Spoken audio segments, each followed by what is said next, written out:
बिस्मिल्लाहिर्रहमानिर्रहीम। नाज़रीन सामीन अस्सलाम वालेकुम।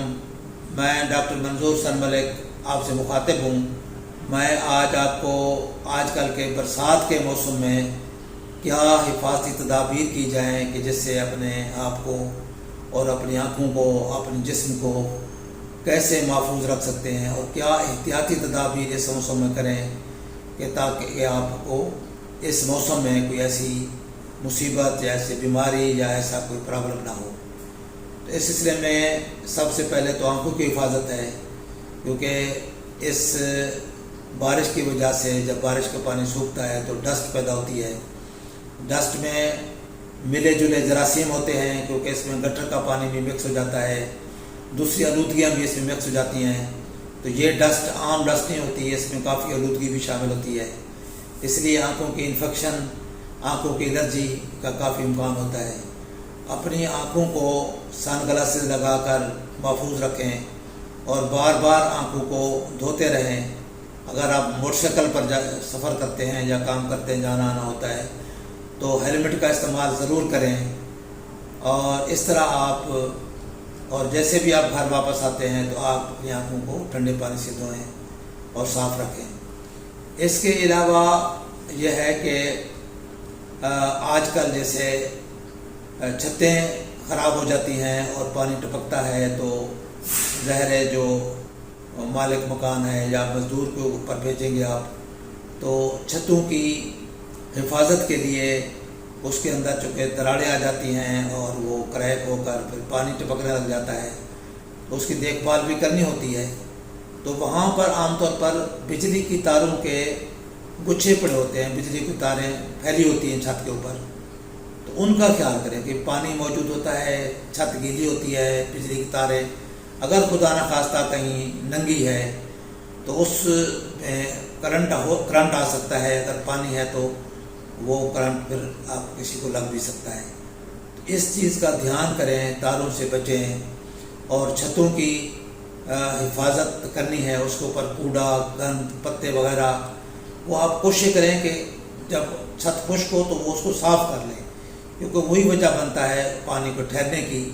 जब पानी ठहरता है तो छत फिर वो सीप कर जाती है और लीक कर जाती है। तो इन चीज़ों का ख्याल रखते हुए, और इसके अलावा आप बारिश का सड़क पर पानी होता है या कहीं भी आप रास्ते में जाते हैं तो खंभों से, ख़ास तौर पर बिजली के खंभे से दूर रहें, बिजली की तारों से दूर रहें, इनके करीब भी ना फटके, क्योंकि डर ये होता है कि बाज़ औक़ात करंट जो है वो लीक हो रहा होता है पानी में। तो उससे कोशिश करें कि अवॉइड करें और दूर रहें। और बच्चों को भी समझाएं कि इस तरह की तारों के करीब या खंभों के करीब बिल्कुल ना जाएं, ताकि इस तरह की जो खुदा न खास्ता आगामी मुसीबत है उससे बचें। इसके अलावा आप बाज़ औक़ात लोग जो है घरों में वो नीचे सो जाते हैं, नीचे सोने से भी परहेज़ करें। और हो सके तो आप छोटे मोटे स्प्रे करते रहें घर में, ताकि कीड़े मकोड़े जो है वो ख़त्म हो जाएं। वरना जब आप नीचे सोते हैं तो वहाँ पे मुख्तलिफ़ किस्म के कीड़े और इवन बाज़ औक़ात जो है सांप के बच्चे तक अंदर घुस आते हैं घर के अंदर। तो इन चीज़ों से परहेज़ करें ताकि नीचे सोने से, ताकि इस तरह की जो कंडीशन है, इसका जो कीड़े वगैरह जो रेंगने वाले हैं वो काटने नहीं, आपको रात को काट ना जाए। तो ये भी काफ़ी कॉमन मसला होता है। बाज़ बात मुंह के करीब काट जाते हैं, बाज़ बात की जल्द के किसी हिस्से पर कीड़ा वड़ा काट जाता है। तो कोशिश करें कि इन दिनों में आप नीचे ना सोएं, क्योंकि बरसाती मौसम है, इसमें नमी ज़्यादा होती है, कीड़े मकोड़े ज़्यादा पैदा होते हैं, और ज़्यादा पैदा होने से ज़हर वो बाहर भी निकल आते हैं। तो इन चीज़ों से अगर परहेज़ करेंगे, एहतियात करेंगे, तो इस तरह की भी कोई मुसीबत आपको उससे आप बच सकेंगे। बाकी जो मज़दूर लोग काम कर रहे होते हैं उनको चाहिए कि काम करते हुए हिफाजत करें अपने आप की, अपनी आँखों की।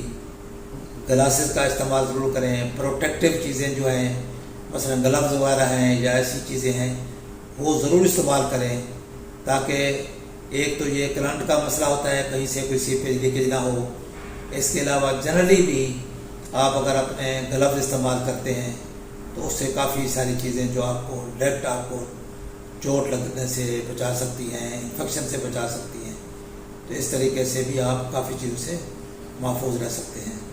امید ہے کہ یہ چیزیں ان چیزوں پہ آپ عمل کریں گے اور دوسروں کو بھی بتائیں گے۔ ایک اور چیز جو بہت کامنلی دیکھنے میں آئی ہے وہ یہ ہے کہ سڑک پہ پانی کھڑا ہوتا ہے اور کار چلانے والے لوگ جو ہے اور ڈرائیور صاحبان اس چیز کا خیال ہی کرتے ہیں کہ پیدل روڈ پہ جو چل رہے ہیں لوگ سائڈ پر، وہ تیزی سے چلاتے ہیں اور ان کے اوپر چھینٹے جاتے ہیں، کپڑے خراب کر دیتے ہیں ان کے۔ تو اس چیز کا بھی ہمیں خیال رکھنا چاہیے کہ اگر پیدل چلنے والا کوئی ساتھ جا رہا ہے تو ہمیں اپنی کار کی سپیڈ کم کر کے آرام سے گزرنا چاہیے، تاکہ ہماری وجہ سے کسی بھی فرد کو، کسی پیدل چلنے والے کو کوئی تکلیف نہ ہو۔ تو امید ہے کہ آپ ان چیزوں پہ عمل کریں گے اور اپنے لیے اور دوسروں کے لیے جو ہے آسانی کا سبب بنیں گے۔ السلام علیکم ورحمۃ اللہ۔